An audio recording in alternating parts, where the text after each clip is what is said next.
یوسف کی خوشبو آ رہی ہے. سب کہنے لگے قالوا تاللہ انک لفی ضلالک القدیم. یہ تو بات ابا جی آپ روزانہ ہی کہا کرتے ہیں, روز یاد کرتے ہیں یوسف علیہ السلام کو. آج کون انوکھی بات ہو رہی ہے؟ قرآن کریم نے یہ ثابت کر دیا کہ ایک تو کسی پہ ظلم نہ کیا کرو. آج تو طاقتور ہے, کل کو تو کمزور بن سکتا ہے. آج تو بادشاہ ہے, کل کو فقیر بن سکتا ہے. آج حکمراں ہے, بہت ممکن ہے کہ کل تجھے بھیک کے ٹکڑے مانگنے پڑے.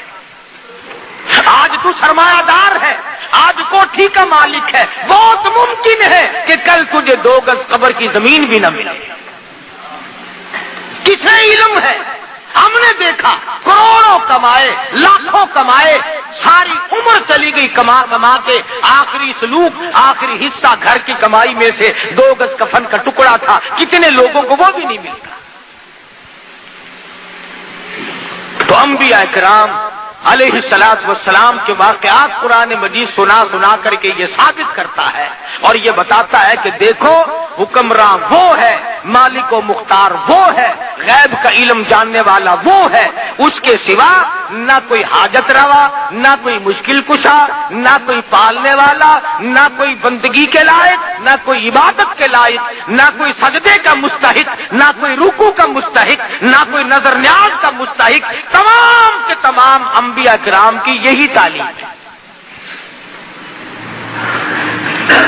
کئی لوگوں کو یہ باتیں بڑی بری لگتی ہیں. میں اگر قسم کھاؤں تو غلط نہیں ہوگا.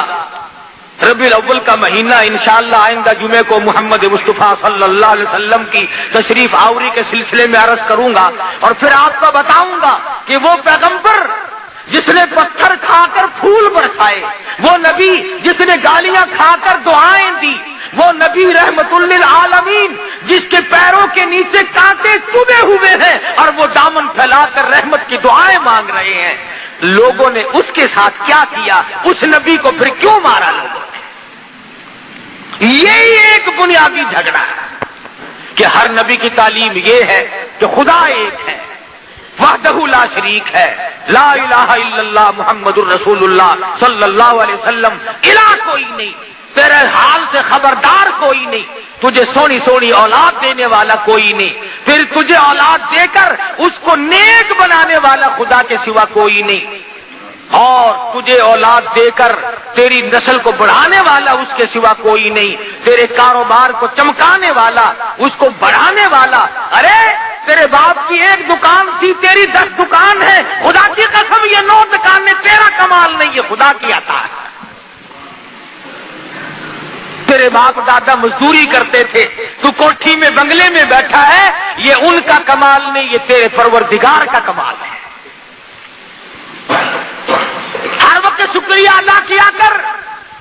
ان افسروں سے کہتا ہوں کرسی پہ بیٹھ کے آکڑا نہ کرو, خدا کا شکر ادا کرو, خدا کے حکموں کو بجا لاؤ, اللہ سے ڈرو, اللہ کے خوف کو دل میں بساؤ تاکہ تم یہاں بیٹھے رہو.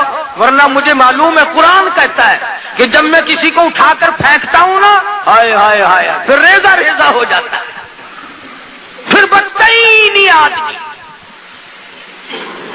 حضرات صحابہ کرام رضوان اللہ تعالی علیہ مجمعین نے انہی تعلیمات پہ عمل کر کے پوری دنیا میں دین پھیلایا. اسلام کے وہ جھنڈے گاڑے لوگوں سے نہیں اکھڑے تھے. بھوکے رہ کر, فاقہ مست رہ کر, پریشانی جھیل کر, اور جب کوئی صحابہ کرام کو دکھ آتا, پریشانی آتی, تو ایک ہی بات کہا کرتے تھے کہ رنگ لائے گی ہماری فاقہ مستی ایک دن, رنگ لائے گی ہماری فاقہ مستی ایک دن, اور مٹ جائے گی دل ایسے دم گر تیری ہستی ایک دن. ظلم زیادتی نہ کر, کسی کا حق نہ کھا, ملاوٹ کر کے کسی کے مال کو ہڑپ نہ کر, کسی کی بہو بیٹی کو تاڑ کر اس کی آبرو برباد نہ کر. تم تو قوم کے، تم تو دنیا کے رہنما تھے، تم تو دنیا میں قیادت کرنے آئے تھے، اور آج تم کبھی روس کی طرف، کبھی امریکہ کی طرف، کبھی چین کی طرف بھوکے کتے کی طرح ہم مسلمان دیکھتے ہیں۔ ایک دوسرے کی طرف شرم آنی چاہیے۔ ارے مسلمان تو قائد تھا، خدا کی قسم محمد مصطفیٰ صلی اللہ علیہ وسلم تجھے وہ چیز دے کر کے گئے تھے کہ اگر تو قرآن کو پکڑ کے رکھتا ساری دنیا میں آج حکومت تیری ہوتی۔ تم نے قرآن سے بغاوت کی ہے، تم نے نماز سے بغاوت کی ہے، تم نے نظام مصطفیٰ سے بغاوت کی ہے۔ آج تم اسلحے میں محتاج ہو، آج پیسوں میں محتاج ہو، آج غلے میں محتاج ہو، آج مشینری میں محتاج ہو، آج انجینئروں کے محتاج ہو۔ ارے ایک کا محتاج بن، سارا جہان تیرا محتاج بنے گا۔ تو ایک کا محتاج بن۔ دنیا کا دستور ہے جب تک عورت کا نکاح نہ کرو اس کا کوئی وارث ہی نہیں بنتا۔ اگر فلانے دیے میں پھر دیے، فلانے دیے میں پھر دیے۔ جس کا کوئی مالک بن جائے پھر اس کی عزت، آبرو، اس کا رہنا سہنا اس کی ذمہ داری بنتی ہے۔ اور تو خدا کا بن، تمام چیزیں خدا کے ذمہ ڈال۔ حدیث پاک میں آتا ہے، فرمایا جب میرا بندہ صبح اٹھ کر نماز پڑھتا ہے، میرا نام لیتا ہے، فرمایا تمام دن شرارتوں سے، بلاؤں سے، شریر چیزوں سے، حادثوں سے، فتنوں سے پھر میں خود کھڑا ہو کر اس کی حفاظت کرتا ہوں۔ حدیث کے الفاظ ہیں، حضور نے فرمایا صلی اللہ علیہ وسلم کہ اللہ پاک یوں فرماتے ہیں جب بندہ شام کو نماز پڑھ کے سوتا ہے سارے حادثوں اور فتنوں سے اللہ فرماتے ہیں پھر سوئے ہوئے بندے کا کھڑا ہو کر میں خدا پہرا دیتا ہوں۔ آج ہم ننگے کیوں ہو گئے؟ ہم خدا سے بے پرواہ ہو گئے، چوکیداروں کا سہارا لے لیا۔ ہم خدا سے بے پرواہ ہو گئے، ہمارا دروازہ بڑا مضبوط ہے جی، کنڈے قبضے بڑے مضبوط ہیں جی، میرا کتا بڑا تکڑا ہے جی، چور کو چھوڑے گا ہی نہیں، فلاں کو یوں کرے گا ہی نہیں، اور دیکھو تو جھاڑو پھری ملتی ہے۔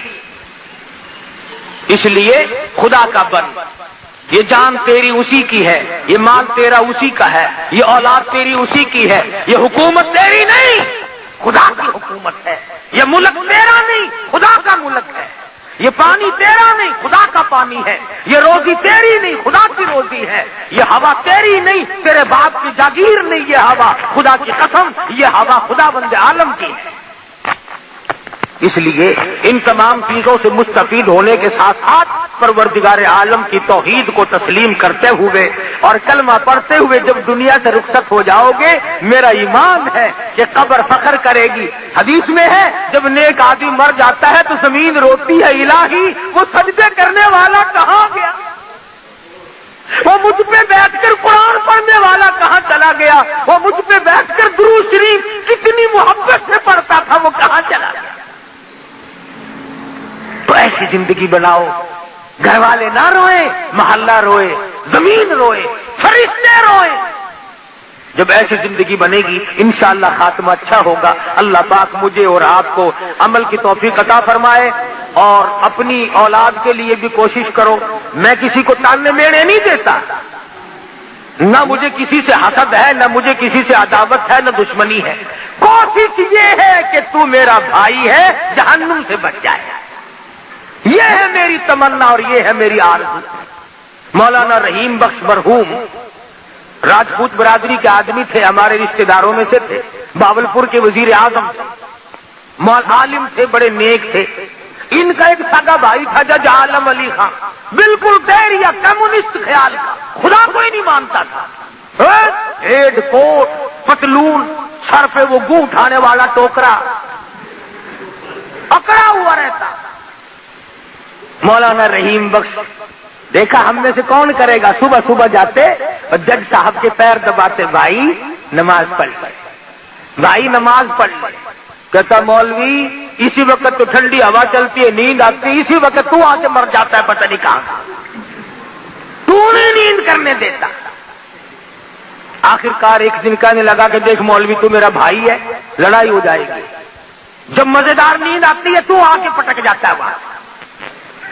ایک دن پڑھوا لے مجھ سے جتنی بھی نمازیں پڑھوانی ہے، جتنی مرضی آئے پڑھوا لے، ایک دن پڑھوا۔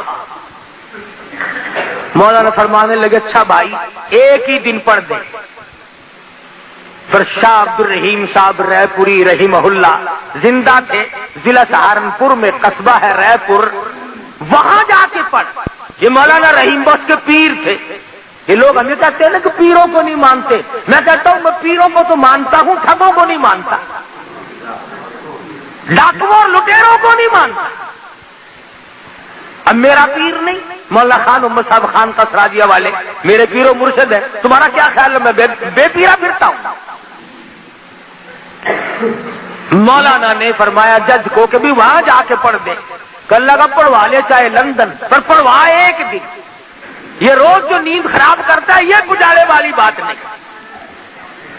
جج صاحب بہاول پور سے چلے اور سہارنپور پہنچے۔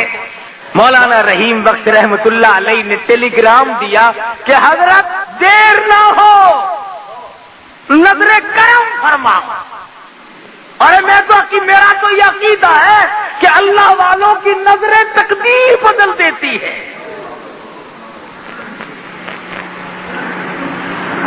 میں اقبال کی بات کو مانتا ہوں کہ یہ تو وہ مقام ہے، کہتا سبب تو جس کو خود سمجھتا ہے، زوال بندہ مومن کا بے زری سے نہیں، اور جہاں میں تیرا جوہر جو آشکار ہوا، قلندری سے ہوا ہے تونگری سے نہیں۔ جج صاحب کوٹ پہن کے آئے، پتلون پہنی ہوئی، سر پہ ٹوکرا رکھا ہوا۔ مولانا شاہ عبد الرحیم صاحب رائے پوری رحمت اللہ علیہ کے یہاں حاضر ہوئے، سلام کلام ہوا۔ مولانا نے فرمایا جج صاحب تشریف رکھو، بیٹھو، بڑا دور کا سفر کیا آپ نے۔ لگا اچھا حضرت ذرا اجازت دو مجھے۔ فرمایا کہاں جاتے ہو؟ کہ حضرت یہی ہے۔ بازار گیا، کھدر خریدا اور درزیوں سے کہا پیسے مرضی آئے جتنے لے لو، ابھی منٹوں میں سی کے دو قمیض اور سلوار۔ قمیض سلوار ان سے سلوایا، اور وہ سر پہ رکھی ہوئی تھی نا بوڈی کیا کہتے ہو، اس پہ اس طرح پھرا دیا جلد۔ اور وہ دیکھو اس کو کہتے ہیں تو نہ پیر کو مانتا ہے، نہ فقیر کو مانتا ہے، نہ نبی کو مانتا، نہ ولی کو مانتا، نہ حسین کو مانتا، نہ خدا کو مانتا ہے۔ ماننا اس کا نام ہے۔ سر پہ اس طرح پھرایا، کپڑے کھدر کے سلوائے، اور وہ کوٹ اور وہ پتلون اور وہ ٹوکرا اور وہ یہاں گلے میں سے پھانسی اتار کر وہ ساری کی ساری بازار میں رکھ کر ماچس سے آگ لگا دی۔ پیر ماننا تو یوں مان، اے چنگی پیری مریدی ہے، نماز تو نہیں پڑھدا، روزے تو نہیں رکھدا، قرآن دے نیڑے تو نہیں جاندا، پھس جاوے تو نہیں چھڑدا، ول مرید دا مرید۔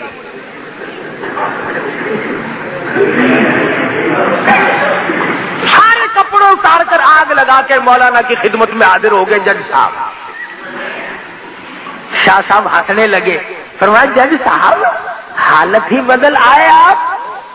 رو دیا اور عرض کرنے لگے حضرت جی ظاہر میں بدل آیا ہوں، اندر کو آپ دھو ڈالے۔ خدا کی قسم ایسا بدلا، جاؤ قبر سے جا کے پوچھ لو، یہ راس بہاولپور کے پرانے لوگوں سے جا کے پوچھو، دن میں ہائی کورٹ کا جج ہوتا تھا اور پچھلے پیر روئی میں بکریاں چراتا تھا، اور ہر چائے دانی ساتھ رکھتا تھا، جو راستے میں ملتا اسے کہتا اللہ ہو میں خوب مزے، جو کوئی چکھے اللہ ہو اللہ ہو اللہ ہو۔ تو خداوند عالم کا جس پہ کرم ہو جائے، 4 مربے تو ایک مدرسے کے نام لگوا کے گئے، خیر پٹامہ والی میں اب تک مدرسہ ہے، اور یہ کوئی بہت پرانی باتیں بھی نہیں ہے۔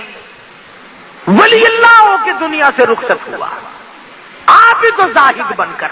تو میں اس لیے کہہ رہا تھا کہ آؤ ہم بھی اپنی زندگی میں کچھ انقلاب لائیں، کچھ ہم بھی بدلیں، نہ جانے کہیں جن کی زندگی ہے کچھ کما کے لے جا۔ اللہ پاک مجھے آپ کو عمل کی توفیق عطا فرمائے۔ وآخر دعوانا الحمدللہ رب العالمین۔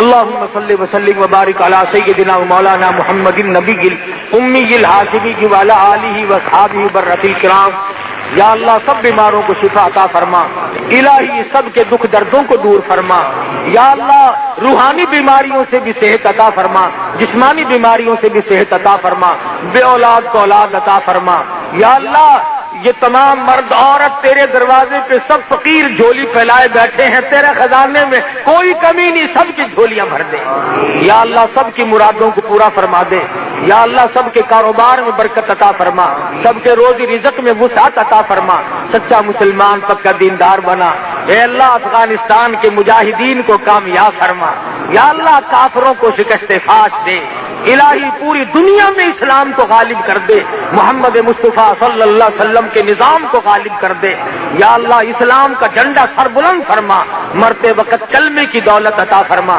صلی اللہ علیہ حبیبہ محمد و آلہ و صحبہ اجمعین۔